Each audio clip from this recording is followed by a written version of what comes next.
Halo teman-teman semuanya, apa kabar? Semoga dalam keadaan sehat. Amin. Bertemu lagi dengan saya Gulo, tentunya dalam program Dunia Kampus oleh Jadi PNS.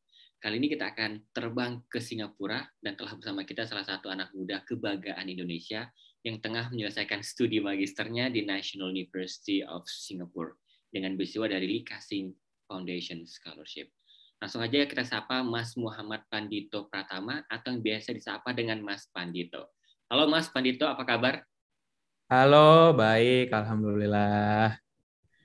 Baik, Baik. baik. Makasih banyak Mas Pandito udah mau sharing bagaimana perjuangan Mas Pandito bisa sampai di NUS dan juga bagaimana sih berkuliah di National University of Singapore, salah satu kampus terbaik di Asia dan juga di dunia. Dan semoga yang diceritakan oleh nanti Mas Pandito bisa memberikan inspirasi buat teman-teman ya. Wah, kayaknya aku harus menjadi the next-nya Mas Pandito nih, kuliah ke NUS nih. Amin. Untuk itu kita persilahkan Mas Pandito untuk memulai sharing session-nya. Oke, terima kasih. Selamat siang menjelang sore semuanya. Nah, terima kasih yang sudah mau menonton nantinya ya. Hari ini aku akan sedikit berbagi tentang belajar kebijakan publik di Singapura. Tapi sebelumnya nanti ada beberapa cerita dan latar belakang terkait pemilihan jurusan kenapa public policy dan kenapa di Singapura. Oke, sedikit cerita. Uh, jadi uh, saya ini lulusan Teknik Geodesi dan Geomatika dari Institut Teknologi Bandung. Jadi sebenarnya saya engineer by training. Terus tugas akhirnya sebenarnya sangat-sangat engineering. Jadi waktu itu tugas akhirnya itu meneliti deformasi dari Gunung Sinabung. Jadi ini benar-benar pas sebelum Sinabung meletus. Ya, menganalisis dengan metode GPS. Lalu setelah lulus itu saya bekerja di PT Transportasi Jakarta selama 4 tahun. Selama 4 tahun ini saya diamanahkan di 3 posisi. Yang pertama itu proses improvement analyst. Ini hal pekerjaannya banyak yang masih cukup teknikal kayak menggunakan GIS untuk analisis spasial, terus merekomendasikan rute baru, menganalisis rute yang sudah tidak begitu laku dan lain sebagainya. Lalu saya pindah ke Departemen Corporate Strategy dan Planning. Nah, disinilah kenapa saya mulai tertarik public policy. Jadi di sini banyak pekerjaannya sudah tidak begitu teknis, tapi sudah banyak yang strategis kayak bikin bisnis plan, terus advokasi dan lobbying ke pemerintah provinsi DKI Jakarta gitu. Lalu 5 bulan terakhir di Transjakarta ini saya diamanahkan sebagai corporate transformation. Jadi waktu itu kita pengen besar-besaran digital transformation, tapi saya diamanahkan tuh kan digital transformation kan pasti selain dari teknologinya ada juga jadi dari orangnya. Jadi waktu itu gimana sih biar orang-orang Transjakarta ini siap untuk bertransformasi menuju yang era yang lebih digital. Lalu sejak Agustus 2021 saya melanjutkan studi ke Lee Kuan Yew School of Public Policy di National University of Singapore, jurusan Master in Public Policy. Begitu. Ya, makasih Mas Panido. Ini menarik sekali ya bagaimana dari S1 kemudian kerja dan S2 dari Mas Pandito. Kalau boleh tahu nih Mas, seperti apa sih Mas Pandito sewaktu S1-nya dulu? Kenapa, sorry? Oke. Kalau kita pengen tahu nih, seperti apa sih Mas Pandito sewaktu Oh, S1 dulu? oke. Jadi aku tuh S1 cukup aktif di himpunan mahasiswa jurusan, beberapa kali juga ikut demonstrasi. Tapi sebenarnya yang menarik, jadi ITB itu kan walaupun kampusnya kampus teknik, tapi diskusi-diskusi terkait isu-isu sosial, isu-isu politik itu sering banget diagendakan dan dibicarakan di tongkrongan-tongkrongan mahasiswa atau di himpunan-himpunan atau di unit-unit. Jadi sebenarnya minat kepada isu-isu sosial dan isu-isu politik itu sudah timbul bahkan sejak S1 gitu. Meskipun kita banyakkan kuliahnya di bidang teknik. Selain itu saya juga aktif di Liga Film Mahasiswa. Jadi itu semacam unit kemahasiswaan yang bergerak tuh di bikin film, review film, terus juga kita juga panitia kalau dokumentasi wisudanya ITB itu juga yang menyelenggarakan itu dari Lega Film, jadi kita juga bikin festival film yang kayak gitu-gitulah. Jadi itu selain di jurusan kuliah ya saya juga cukup aktif di Liga Film Mahasiswa itu. Wah, menarik sekali. Hingga akhirnya Mas Pandito jadi relawan di kelas inspirasi Bandung. Iya. Baik, makasih Mas Pandito. Oke, jadi sebenarnya kalau mau cerita lebih lanjut lagi, pasti banyak banget nih sebenarnya dari teman-temanku juga banyak yang nanya, kenapa sih ngambilnya NUS, kenapa sih ngambil public policy? Jadi kalau public policy-nya sendiri, tadi kalau aku udah cerita pengalaman pekerjaanku, pertamanya sih 1 setengah tahun pertama itu cukup teknikal, tapi setelah dipindah ke departemen lain, itu aku belajar bahwa sebenarnya di ranah teknikal ini nggak bisa apa-apa kalau emang kebijakannya itu udah salah atau kebijakannya itu emang mengekang banget untuk misalnya BUMD atau BUMN untuk bisa bergerak lebih lincah. Terus kalau ditanya, jadi itu kenapa public policy? Kan lalu pertanyaan berikutnya, kenapa public policy-nya di Singapura? Kenapa nggak di Amerika atau di Inggris gitu kan?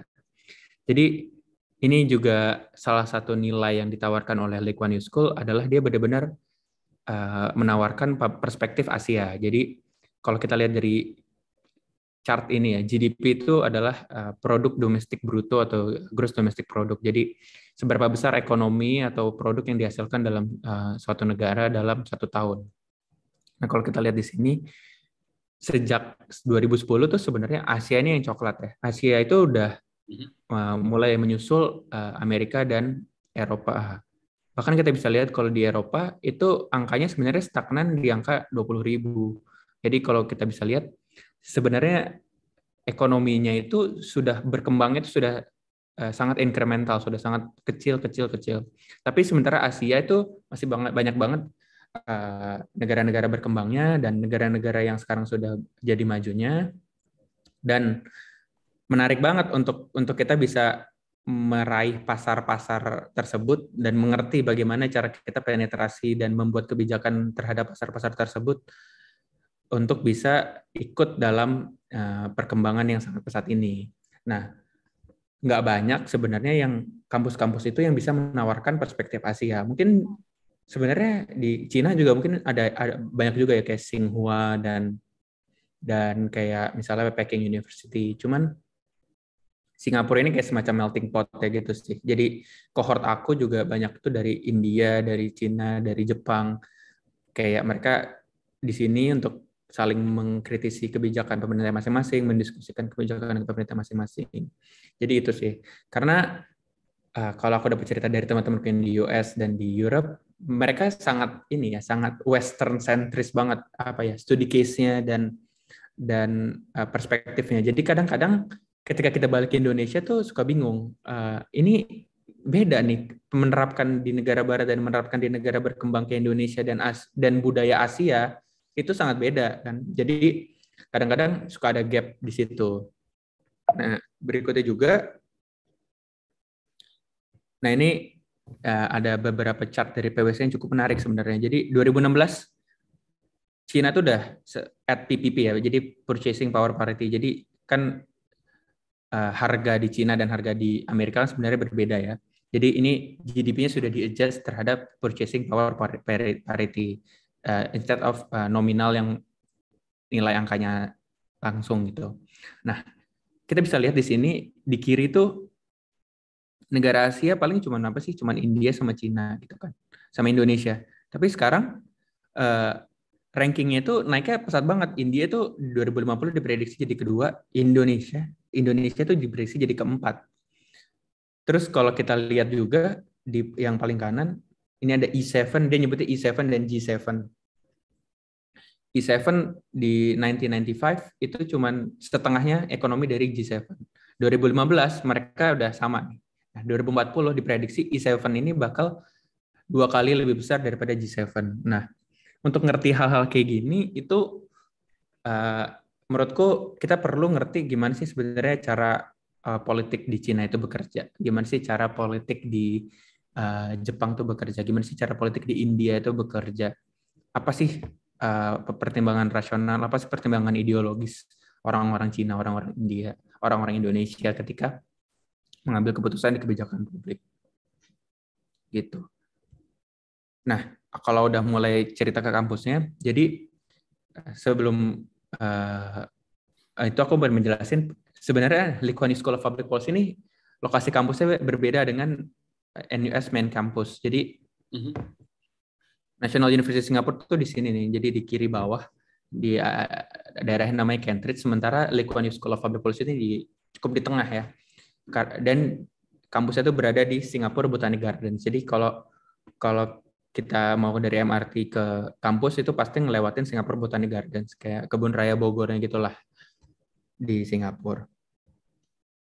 Nah, sebenarnya ada beberapa program lain selain yang 3 ini dan PhD. Cuman kayaknya kalau menurut aku, kalau lulusan S1 Indonesia nggak mungkin ngambil itu, karena bukan karena kemampuan atau apa, tapi karena ada namanya satu program namanya MPAM nih, karena ini fully lecture-nya itu di dalam bahasa Cina, jadi bahasa Mandarin. Jadi itu memang market-nya itu buat market orang-orang mainland China yang mau belajar ke Singapura. Jadi itu benar-benar kelasnya full Mandarin. Kan nggak mungkin ya orang Indonesia ngapain gitu belajar kelas yang full Mandarin. Tapi untuk yang lulusan S1 ada 3 lah seenggaknya. Ada Master of International Affairs, itu 2 tahun juga. Master in Public Policy 2 tahun juga, sama Master in Public Administration. Mungkin kalau ada yang nanya bedanya apa. Jadi kalau emang berminat di bidang public policy, kalau kita riset ke sekolah-sekolah public policy di dunia itu, kayak Columbia SIPA, Harvard Kennedy School, itu penamaan programnya itu beda-beda dan mereka punya definisi sendiri. Nah, kalau di NUS ini, Master in Public Administration ini cuma 1 tahun, karena itu emang diperuntukkan untuk orang-orang yang udah ada di senior management. Jadi misalnya dia udah jabatannya cukup tinggi di kementerian, di negara apa, atau dia sudah satu level di bawah direktur, atau sudah direktur bahkan. Nah itu sangat di-encourage untuk bisa mendaftar ini. Dan programnya pun cuma 1 tahun, karena mereka biasanya habis itu langsung balik ke kantornya, dan agar gap-nya itu nggak lama-lama. Dan kebanyakan matkulnya itu nggak banyak heavily kuantitatif, tapi lebih banyak ke general knowledge gitu-gitu. Sementara kalau MPP ini untuk yang pengalaman kerja 2-5 tahun lah, yang masih cukup ada ingatan terhadap pelajaran S1-nya, dan pelajaran kuantitatifnya, quantitative analysis, pelajaran ekonominya tuh lebih dalam dan lebih kompleks dan masih lebih susah gitu daripada si Master in Public Administration. Kalau Master in International Affairs ini cukup berbeda ya. Jadi ini ya lebih ke membahas hubungan internasional instead of public policy dan public administration. Gitu. Jadi why-nya tadi udah, terus pilih programnya. Kalau masih baru lulus atau baru punya pengalaman kerja 2-5 tahun, mereka akan sarankan untuk kita daftar di Master in Public Policy.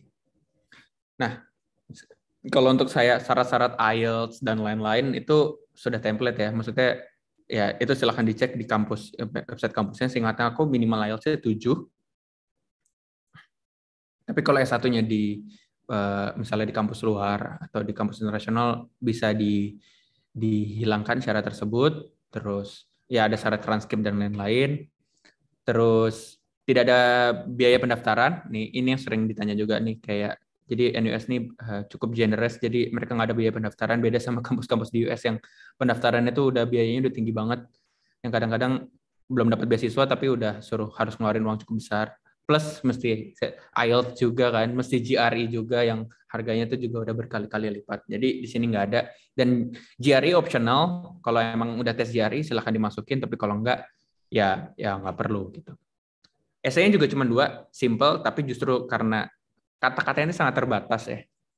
Jadi disitulah sebenarnya tantangannya. Jadi di essay pertama itu cuma 600 kata. Itu kalau 1,5 halaman tuh 1,5 spasi itu cuma 1 halaman. Apa sih masalah paling darurat nih yang mesti diselesaikan oleh komunitas atau negara kita? Misalnya di dalam skop kota atau di skop organisasi atau skop provinsi atau skop nasional juga bisa. Terus apa sih sebenarnya solusi yang menurut kita tuh cocok untuk menyelesaikan masalah tersebut? Dan yang kedua baru ke lebih ke ini yang sering disebut ya personal statement, kayak apa sih sebenarnya career goal, professional goal, dan gimana sih caranya program di Lee Kuan Yew School ini bisa membantu kita untuk mencapai career goals kita gitu. Sebenarnya cuma 2 ini aja, tapi justru aku sih merasa lebih susah nulis 600 dan 400 words yang padat, terus menjawab pertanyaannya, dan bisa memukau yang baca tuh lebih susah daripada panjang-panjang dikasih 1000-2000 tuh orang pasti udah enak ngecapnya. Tapi ini 600-400, terus mesti support alasan yang jelas, datanya yang jelas, dan itu lebih susah sih menurutku. Baik, Mas Pandito dalam mengerjakan 2 esai tersebut, ngerjainnya Ya, sendiri, ngerjain sendiri, submit, atau minta reviewer? jadi kebetulan aku punya beberapa teman juga yang udah kuliah, jadi aku tuh minta di review. Penting banget sih, tapi gini, penting banget untuk minta di review, tapi kita udah harus punya bentuk sendiri gitu loh. Karena kalau kita belum punya bentuk, terus kita udah minta di review, itu jadinya kita bingung nanti kita mau ngikutin reviewer yang mana nih. Terus jangan kebanyakan minta review juga. Jadi misalnya kita udah tahu nih kita mau nulis tentang apa, kita tulis draft kasarnya, terus kita minta review. Terus kalau menurutku sih nggak usah terlalu banyak ya, 2 atau 3 itu udah cukup. Habis itu kalau menurut kita, oh nih bener nih reviewnya udah oke, ya itu udah cukup sih. Karena kalau terlalu banyak minta review, karena orang kan perspektifnya beda-beda ya. Nanti takutnya makin bukan tulisan dia, karena orang tuh bisa melihat ini tulisan dia beneran apa tulisan orang lain, atau terlalu banyak di review orang-orang lain gitu. Gitu sih. Baik, makasih Mas Pandito. Siap. Nah, setelah daftar, sebenarnya yang menarik ini kan yang sering banget ditanya, fundingnya dari mana dan gimana caranya funding gitu kan. Pertama, LPDP ini sejak 2022 nih kan ngeluarin 25 daftar terbaru nih perguruan tinggi utama dunia, dan ini kayaknya LPDP juga udah mulai dengerin nih, udah mulai baca Growth GDP nih. Dia udah mulai masukin kampus-kampus di Asia. Sebelumnya kan Amerika Serikat, Swiss, dan Inggris benar-benar barat banget kan. Tapi sekarang dia udah mulai masukin Tsinghua University, Peking University, sama National University of Singapore dan University of Tokyo. Jadi udah ada 4 kampus di Asia. Nah, jadi LPDP juga udah mulai ini nih, udah mulai tahu kita tuh mesti belajar sedikit ke Asia juga nih, jangan cuman ke Barat gitu. Nah, selain dari LPDP yang emang sudah memasukkan NUS jurusan apapun, jadi enaknya dan menurut aku di LKW ini, LKW juga dia nge-pull gitu loh. Jadi dia nge-pull funding beasiswa, entah itu dari Lee Ka-shing Foundation atau dari Lee Foundation. Banyak deh, dia nge-pull banyak, dan nanti pas kita daftar itu kita tinggal pilih kita mau apply juga beasiswa atau enggak gitu. Jadi kalau kita belum dapat LPDP, saran aku ya kita apply aja bahwa kita akan apply beasiswa. Nanti dia akan memasukkan kita ke dalam, oke ini berarti dia diseleksi untuk juga diseleksi dalam beasiswa. Jadi seleksinya itu sekalian. Jadi nanti di LOE-nya tuh langsung pengumumannya kalau emang keterima dengan beasiswanya gitu. Jadi sekalian, dan kita nggak bisa milih mau dapat beasiswa apa, dan karena itu benar-benar mereka yang nentuin, sekaligus mereka menentukan kamu tuh dapat kursi di sini atau enggak gitu. Nah ini nanti LOE-nya nanti kayak gini, terus nanti kita bisa lihat I'm also pleased to offer you a scholarship that covers tuition fees. Jadi monthly stipend to help cover the cost of your studies. Jadi selain over admission dari kursi kuliahnya, dia juga langsung nawarin scholarship. Dan enaknya scholarship ini kan kalau LPDP mungkin harus langsung balik ya, dan nggak bisa kerja ya. Kalau ini ya nggak ada ikatan sama sekali gitu. Jadi kita nggak ada kewajiban harus balik ke negara asal atau harus kerja buat pemerintah Singapura atau apapun, itu nggak ada. Dan selama kuliah bisa kerja selama memenuhi regulasi dari Kementerian Pendidikannya Singapura dan Kementerian Ketenagakerjaannya ya. Gitu. Nanti aku akan jelasin di belakang. Mas Pandito, ini berarti dengan beasiswa ini kita masih bisa bekerja Mas ya di Singapura ya Mas ya? Jadi bisa bekerja, tapi kalau dalam term yang dalam instruction term menyebutnya di sini, bukan recess term atau holiday term, itu kita cuma bisa kerja seminggu itu paling lama 16 jam. Jadi hitungannya mereka 8 jam sehari. Jadi kita cuma bisa kerja 16 jam per minggu. Tapi kalau udah break gitu, summer break atau winter break itu bisa kerja full time gitu. Tapi ya tadi mereka cukup strict sih sama itu, dari peraturan dari kementeriannya, bukan dari beasiswanya atau dari kampus, dari kementeriannya. Kalau kita tuh kalau udah terdaftar di institusi pendidikan di Singapura, kerja maksimal itu 16 jam per minggu gitu. Baik. Tapi bisa buat cari intern yang cukup santai 16 jam dan cukup menjadi penghasilan tambahan juga kan, karena kan gajinya dolar Singapura ya. Dan biasanya tuh per jamnya tuh bisa dibayar kayak $20 atau $30 Singapura gitulah. Jadi lumayan banget. Baik, makasih Mas Pandito. Nah, jadi ketika udah masuk dan udah dapat beasiswanya, sebenarnya kita bisa milih satu dari 3 peminatan yang ada. Ada Economics and Development, Politics and International Affairs, sama Management and Leadership. Tapi nggak milih salah satu peminatan pun juga boleh. Jadi kayak kita lulus sebagai generalis juga boleh. Ini benar-benar tergantung minat. Tapi kalau emang minat, kita diwajibkan ngambil 5 matkul pilihan yang ada di bawah setiap spesialisasi ini. Tapi ini benar-benar bebas gitu. Nah, sebenarnya strukturnya gimana sih? Jadi modul wajib kayak yang tadi aku bilang kuantitatif, terus ekonomi itu banyak diambil di tahun pertama. Jadi sebenarnya itu cukup berat sih, karena apalagi dalam kuliah kan kuantitatif itu kayak benar-benar ya belajar lagi statistik, belajar lagi matematika, terus belajar lagi ekonomi. Untuk orang yang belum pernah belajar ekonomi atau ya misalnya kayak aku lulusan teknik, ya itu mesti benar-benar belajar baru banget sih gitu. Nah, nanti baru setelah semester 3 dan semester 4 yang di kanan ini, kita bisa milih spesialisasi atau kita milih elektif apapun yang sesuai minat kita gitu. Baru di semester terakhir nanti ada satu modul namanya Policy Analysis Exercise. Ini yang membedakan mungkin sekolah public policy dan sekolah-sekolah jurusan lain ya. Nah, selain tadi kita juga bisa milih untuk double degree dan student exchange. Jadi bisa exchange, kalau exchange untuk 1 semester, kalau double degree tahun kedua kita benar-benar di kampus tersebut gitu.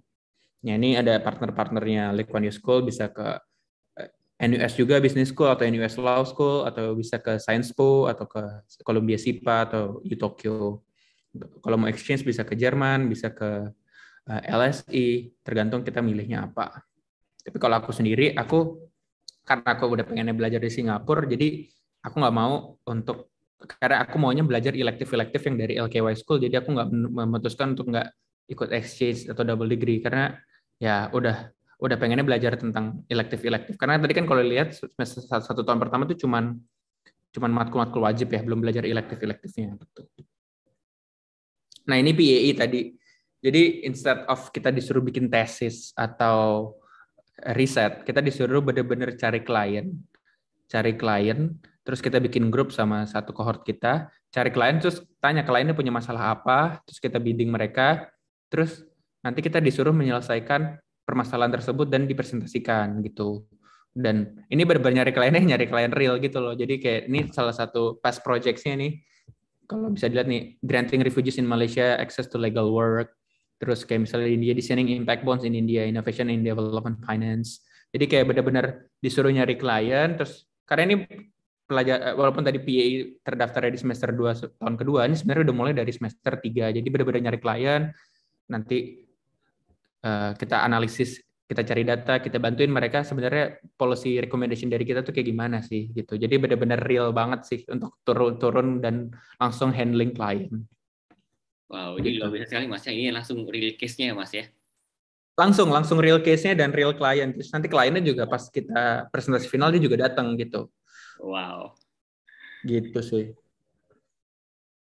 Dan ini group work. Jadi ya satu hal lagi di Public Policy School itu banyak banget group work, karena nggak mungkin policy maker itu kerja sendirian. Jadi dibiasain banget untuk kerja group work karena mereka membiasakan nanti di dunia aslinya tuh kan nggak ada policy maker yang kerja sendirian. Kalau researcher mungkin masih bisa kerja sendirian, tapi kalau policy maker nggak mungkin kerja sendirian.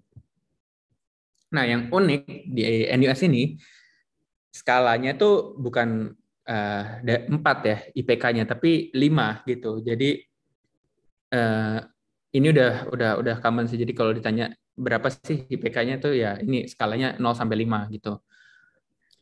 Dan yang lebih unik lagi, ini tuh penilaiannya tuh bukan kayak oke kamu di atas 80 dapat A, oh kamu di atas 70 dapat A, tapi pakai bell curve. Jadi Oke. satu kelas dalam satu matkul itu yang boleh dapat A minus sampai A plus, yang dapat A lah, yang dapat A mau A minus atau A biasa itu cuma boleh 30% dari kohort. Jadi abis itu di bell curve. Nah, kalau kamu nilai dikumpul di tengah itu akan dapat B. Kalau tengah rada ke kanan itu akan dapat B plus. Kalau tengah rada ke kiri akan dapat B minus. Kalau udah paling kiri ya akan dapat C atau dapat D gitu. Jadi beda dengan kayak mungkin kalau dulu S1 kayak oke ini dapat di atas 80 dapat A. Enggak. Jadi kayak A-nya. Jadi kalau A-nya yang dapat di atas 80 banyak ya akan menjadi makin susah tuh dapat A karena makin tipis kan bedanya gitu. Ini kebijakan yang cukup unik menurutku, nggak banyak di kampus kayak gini. Jadi kalau ya rata-rata itu berarti kalau balik ke CAP tadi rata-rata ya 3,5, 3,5 tuh berada di tengah average performance. Menarik Ya sekali. kalau udah A yang kanan gitu. Menarik sekali Mas Pandito. Jadi sangat kompetitif sekali Mas ya di dalam kelasnya ya. Ya ini kayaknya ngikutin ini sih, ngikutin gimana cara pemerintah Singapura menerapkan sistem pendidikannya ya. Karena kan Singapura kan ini banget ya, menerapkan meritokrasi dan competitiveness banget. Jadi kayak gini lah sampai akhirnya imbas-imbasnya ke kampus-kampus ya, dia juga diterapkan penilaiannya kayak gini gitu. Baik Mas Pandito, sebelum kita melangkah jauh nih kita pengen tahu nih jumlah mahasiswa-mahasiswa yang ada di angkatan Mas Pandito di Ya, policy. jadi kalau di Master in Public Policy aku tuh angkatan aku sekitar 70. Tapi kalau Master of International Affairs itu cuma 40 atau 30-an gitu. Terus kalau MPA kalau nggak salah juga cuma 30-an atau 40-an. Jadi yang paling banyak emang di Master in Public Policy 70 ya 70 lah bisa dibilang 70. Oke, Gitu. luar biasa. Ini kompetitif ya Mas ya. Sebelum untuk apply aja, untuk bisa dapat satu kursi aja di NUS itu sangat kompetitif. Bahkan di dalam kelasnya juga kompetitif Mas ya. Jadi kalau dapat A ya berarti ya bukan terhadap standarnya aja, tapi dibandingkan orang-orang lain yang udah Iya. daftar itu berarti udah paling atas gitu. Gitu. Ya ini kadang-kadang ada plus minusnya sih. Ya minusnya jadi kadang-kadang jadi merasa insecure juga sama teman-teman sekelas. Tapi kayaknya kalau udah 1 semester 2 semester orang-orang juga ah udahlah biarin aja lah nggak apa-apa gitu. Gitu. Terima kasih Mas Pandito. Nah ini tadi ngomongin tentang bisa kerja dan lain-lain. Jadi KYSPP ini punya 4 pusat riset. Jadi ada Asia Competitiveness Institute atau kita sebutnya ACI, ada Center on Asian Globalization atau CAG, ada Institute of Policy Studies IPS, sama ada Institute of Other Policy. Jadi ini mereka tuh sekarang kadang-kadang buka lowongan magang atau bisa ikut konferensinya mereka, konferensi seminar yang biasanya ngundang kayak politikus-politikus di Singapura atau kayak researcher-researcher bagus dari dunia-dunia yang terkait, misalnya kayak kemarin dia bikin IPS ini bikin city conference kayak ngundang ada sosiologis dari Amerika, misalnya Saskia Sassen, ada ngundang politikus-politikus di Singapura juga gitu. Dan mereka juga suka buka kesempatan magang yang tadi kita bisa kerja selama 16 jam per minggu. Gitu sih. Jadi ini cukup membuka ini juga sih. Jadi kayak sebenarnya apa sih, gimana sih cara meriset kebijakan publik di hal nyata. Nah ini mereka 4 pusat riset ini bisa menjelaskan dengan benar-benar terjun langsung ke kebijakan-kebijakan publiknya. Karena pemerintah Singapura juga sering banget ngambil nge-sitasi dari 4 pusat riset ini kalau untuk mendebat atau memperkuat argumen mereka di parlemen. Gitu. Nah, kalau untuk kehidupannya sebenarnya Singapura kan negara yang sangat kecil dalam hal luas ya, tapi jadi mudah sekali untuk kita keliling kemana-mana menggunakan MRT-nya atau menggunakan busnya sendiri gitu. Kalau aku kan sebelumnya kerja di bidang transportasi, kalau aku bandingin tuh sebenarnya Singapura ini cukup advance ya MRT network dan bus networknya karena dia tuh kereta-keretanya cukup baru. Jadi kalau di Singapura itu kereta tuh udah nggak ada masinisnya sama sekali. Jadi cukup advance sih teknologinya, dan mereka terus expanding networknya tuh, kayak ini kan yang titik-titik ini belum jadi, tapi sekarang bentar lagi ini buka gitu loh, dan mudah banget nyarinya di Google Maps dan lain-lain. Jadi kalau kalau mau kemana-mananya aku nggak perlu jelasin ya, karena kan orang Indonesia juga ada banyak udah sering yang ke Singapura, misalnya mau ke Gardens by the Bay atau kemana, Universal Studios atau ke Sentosa Island, ya ini mudah banget, dan mudah banget dijangkau, dan ya relatif lebih murah lah dengan public transport dibanding dengan taksi atau dengan go-car gitu ya. Nah, kalau untuk makannya yang unik sebenarnya, walaupun Singapura kesannya kayak kota mahal, tapi makan di hawker center itu sebenarnya menurutku dibanding dengan pendapatan orang Singapura tuh sangat-sangat murah ya. Kayak ya makan tuh bisa $4, $3,5, atau $5 gitu di hawker center ini. Jadi dan ini tuh banyak banget, dan ini mereka menjadi budaya mereka sendiri gitu loh, hawker centernya. Sebenarnya pusat jajanan biasa ya, cuman ya lebih tertata, lebih rapi, dan harganya tuh lebih murah karena stallnya itu disubsidi oleh pemerintah gitu. Gitu sih. Nah, setelah lulus, sebenarnya yang tadi aku bilang, karena aku beasiswanya nggak dari LPDP, jadi nggak ada kewajiban untuk langsung balik, kita tuh bisa ngajuin long term visit pass untuk bisa 1 tahun, kasih periode untuk silakan nih lo tinggal di Singapura 1 tahun untuk mencari kerja gitu. Jadi kita diperbolehkan untuk mencari kerja di Singapura dengan mengajukan long term visit pass selama 1 tahun. Gitu sih, Mas Gulo, dari aku untuk share. Silakan kalau ada pertanyaan-pertanyaan lanjutan. Baik, makasih banyak Mas Pandito udah sharing bagaimana perjuangannya Mas Pandito ya di National University of Singapore. Mas kuliah di NUS stres kah Mas Pandito? Jadi gini, kan sebenarnya kan awal-awal tuh aku sempat kuliah online dulu ya, karena waktu itu kan lagi parah-parahnya ya, Delta kan di Indonesia parah, di Singapura parah juga, jadi close border kan, jadi sempat online. Nah itu tuh rasanya aneh banget karena kita nggak tahu nih sebenarnya mood kelasnya tuh gimana, terus kayak kalau grup work mesti banyak temanku masih di India tuh beda jam, jadi nyesuaiin susah. Nah itu awal-awal tuh kayak wah ini susah juga ya, terus belajar ekonomi lagi, belajar kuantitatif lagi, terus dengan harus ada bell curve tadi yang ya akhirnya mungkin ada korban-korban juga ya, dia yang angkatan aku yang akhirnya kayak ya nilainya nggak begitu bagus karena masih di kampung halaman, masih menyelesaikan. Tapi lama kelamaan ya kita udah mulai tahu lah cara mainnya dan cara sebenarnya sih NUS nggak mungkin ya ngasih nilai kayak D gitu ya, kecuali kalau kita nggak ngumpulin tugas atau kita nggak ikut ujian. Tapi ya kalau kita nilainya dibanding sama satu kelas tuh jauh banget, itu jadinya nilai kita jelek gitu. Dan satu kelasnya tuh kadang-kadang suka pintar-pintar banget. Jadi ya itu merasa gimana ya, dipaksa untuk kompetitif gitu loh, nggak bisa berleha-leha. Oh kalau beasiswa, ya aku lupa, kalau beasiswa dari NUS itu CAP-nya minimal 3,5. Jadi kalau tadi kan maksimal 5 kan, nah 3,5 itu kan berbeda tengah. Nah kalau beasiswa tuh nggak boleh di bawah 3,5 gitu. Kalau bayar sendiri terserah gitu. Kalau LPDP kayaknya nggak ada yang minimal gitu. Apa ada aku nggak tahu. Cuman kalau beasiswanya dari NUS-nya itu minimal 3,5. Oke, Mas Pandito, apa yang terjadi untuk seorang mahasiswa yang IPK-nya di bawah 3,5?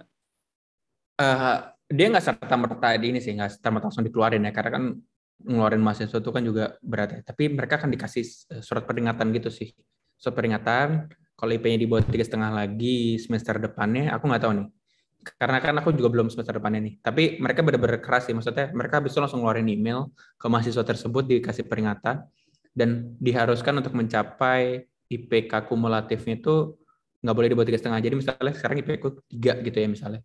Terus ya udah semester depan aku harus dapat 4. Jadi IPK kumulatif pun nggak di bawah 3,5 gitu. Kalau itu tidak tercapai, aku nggak tahu ya apa yang akan dilakukan. Cuman kayaknya sih bisa jadi dikeluarin sih, atau diputus beasiswa yang nggak dikeluarin, tapi beasiswa yang diputus gitu. Baik, makasih banyak Mas Pandito. Sangat kompetitif sekali. Dan Mas Pandito ini sebelum melanjutkan kuliah S2-nya di NUS ini telah memegang posisi yang strategis Mas ya. dan terakhir menjadi kepala dari Corporate Transformation di Transjakarta. Iya, di Transjakarta. Apa yang membuat seorang Mas Pandito lebih memilih kuliah S2 dibandingkan bisa melanjutkan kerjanya di Oh, Transjakarta dengan posisi yang sudah strategis? iya. Waktu itu aku emang pengen kuliah kan waktu itu. Terus waktu itu keterima, alhamdulillah. Terus kayak ya udah, aku sih mikirnya gini, karena mungkin kalau aku di karir aja tuh perspektifnya akan mungkin akan berkembang, cuman mungkin akan lebih bisa besar lagi multiplier efeknya kalau aku punya perspektif berbeda gitu kan. Terus ya menurutku waktu itu ya 4 tahun tuh udah cukup lah, maksudnya untuk merasakan bekerja dan lain-lain. Dan ya waktu itu dapat juga kesempatannya. Habis itu juga konsultasi sama beberapa teman di kantor dan atasan di kantor. Mereka juga bilang, udah berangkat aja, karena mungkin kalau berkarir, apa sih, maksudnya ya mungkin akan tetap bagus. Dan ya anggap aja ini training 2 tahun dalam hidup, untuk training selama 2 tahun untuk bisa mencapai karir yang lebih bagus juga. Jadi kayak bukan untuk mengorbankan karir untuk kuliah juga sih. Tapi ya untuk yang anggap aja training 2 tahun plus kan dapat beasiswanya juga. Jadi ya masih ada pendapatan kan gitu. Baik, terima kasih Mas Pandito. Mas Pandito ini udah semester 2 Mas ya di NUS ya. Iya, ini semester 2 lagi, semester 2. Semester 2. Hal-hal baru apa yang telah Mas Pandito dapatkan selama berkuliah di NUS dan selama di Singapura? Menarik pertanyaannya. Jadi yang pertama, aku kan selama ini kita cuma dapat cerita ya, dan semua orang cuma taunya oh Singapura tuh bagus, Singapura tuh maju ya. Tapi kita nggak tahu nih kenapa sih Singapura bisa maju gitu kan. Nah, kenapa sih Singapura bisa maju? Nah, setelah aku kuliah di sini kan biasanya ke Singapura cuma liburan ya, paling berapa sih, seminggu paling lama kan. Terus kayak oh Singapura bagus nih, tapi kita nggak pernah tahu nih kenapa sih Singapura bisa maju.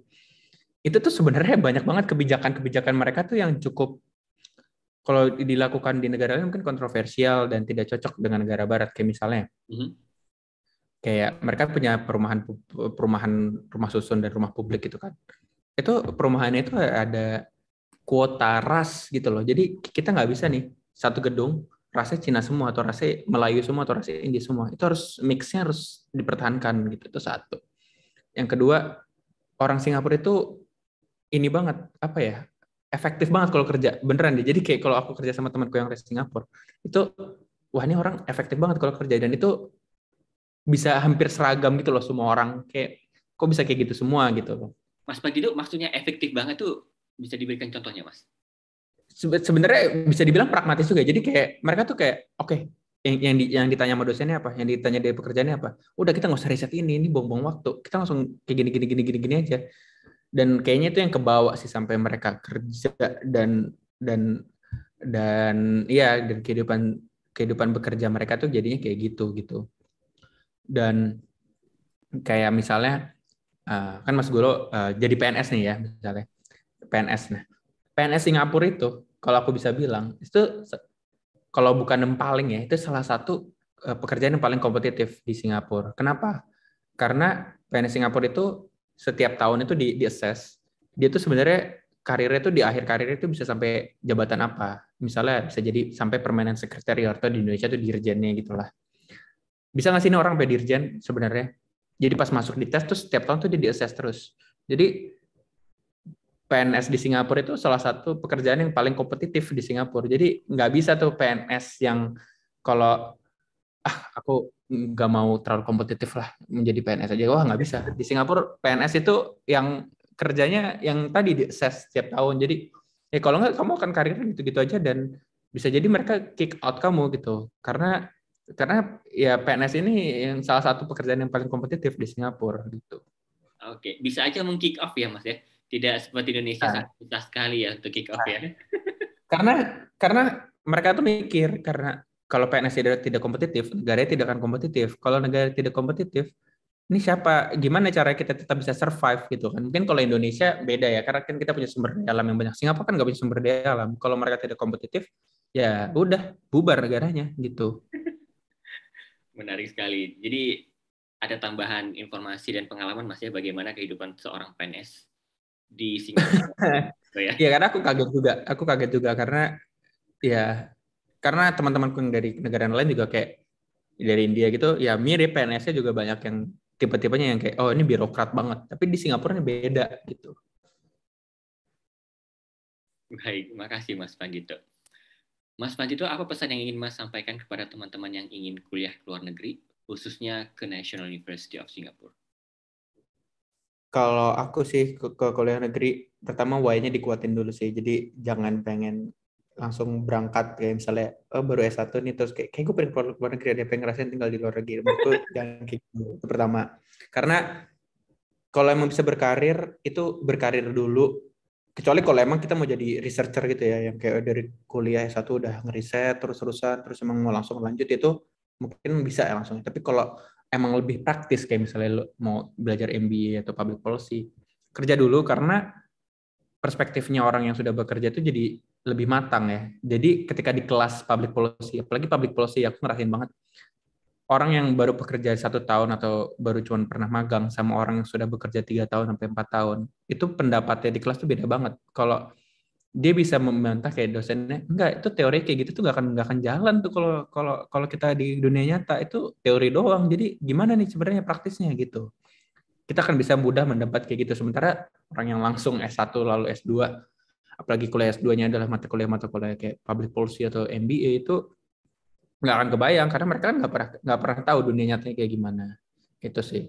Terus kalau emang uh, mau kuliah public policy, aku cukup rekomendasi banget sih NUS karena di sini kita bahas case Indonesia gitu, sering banget bahas case Indonesia. Bahkan ada satu mata kuliah namanya Asia Strategic Thought. Jadi kita belajar apa sih strategic thinking di balik politikus-politikus dan kebijakan publik di negara-negara, dan pas bahas Indonesia tuh bahas kayak Pancasila, bahas kayak Bhinneka Tunggal Ika, kayak yang hal-hal yang kayak menurutku nggak mungkin dibahas sama Harvard gitu atau sama LSI gitu, karena ya mungkin mereka akan lebih bahas tentang Amerika dan lain-lain, tapi di sini kayak dengerin terus saya jadi dengerin apa sih pendapat orang India tentang Pancasila, jadinya gitu sih, jadinya kan menarik banget ya. Wow, menarik banget. Terima kasih Mas Pandito. Dan yang terakhir nih, apa harapan seorang Muhammad Pandito Pratama untuk Indonesia yang lebih baik? Waduh, ini berat banget ya. Aku cuma berharap apa ya? Eh, ini sih ya kita tidak taken for granted apa yang sudah kita punya. Karena mungkin tadi Mas Golo nanya apa yang kamu dapat di sini. Kayak justru aku semakin lama di sini semakin bersyukur Indonesia tuh punya banyak banget hal yang bangsa lain tuh nggak punya. Jadi yang pertama yang dan paling aku ngerasa banget adalah bahasa Indonesia. Orang India, kalau dia dari di India Utara dan India Selatan, ngomong ke temennya nggak pakai bahasa Hindi atau pakai bahasa Inggris. Aku cuma nggak bisa ngebayangin gimana orang Jawa sama orang Padang ngomong ngomong sehari-hari pakai bahasa Belanda. Kan nggak pernah dinalar ya kita ya. Tapi mereka nggak, karena mereka nggak punya bahasa nasional yang berbahasa pemersatu gitu loh. Dan itu menurutku adalah sebuah social capital yang sebenarnya bangsa ini tuh kaya banget dan tidak boleh taken for granted gitu loh. Kayak mungkin banyak ya kekurangan Indonesia, tapi kita tuh punya banyak banget modal untuk sebagai bangsa yang bisa sebagai untuk lebih maju selain sumber daya alam yang sering dimention ya. Gitu sih. Baik, makasih Mas Pandito buat waktunya sudah sharing bagaimana pengalamannya Mas Sama-sama. Pandito. Kita doakan sehat selalu dan good luck untuk Amin. dan karirnya ke depannya nanti Mas Pandito. Amin. Amin. Amin. Luar biasa, terima kasih Mas Pandito. Terima kasih Mas Gulu. Terima kasih Mas Pandito dan teman-teman. Semoga yang disampaikan tadi Mas Pandito memberikan informasi, motivasi, inspirasi buat teman-teman dan memberikan perspektif ya, paradigma yang berbeda bagaimana sih kuliah di Singapura. Nah, jadi mungkin kepikiran, wah dekat sekali gitu ya, ngapain harus kuliah di Singapura. Mudah-mudahan ini bisa memberikan perspektif baru nih, ya bagaimana berkuliah di National University of Singapore. Dan kita doakan semoga teman-teman nanti bisa menjadi the next Mas Pandito dan menjadi representasi Indonesia di National University of Singapore. Amin. Sekali lagi terima kasih buat Mas Pandito dan teman-teman. Saya Gulo dan seluruh tim dari Jadi PNS mengucapkan terima kasih dan sampai jumpa dalam program Dunia Kampus maupun program lainnya oleh Jadi PNS. Terima kasih. Terima kasih.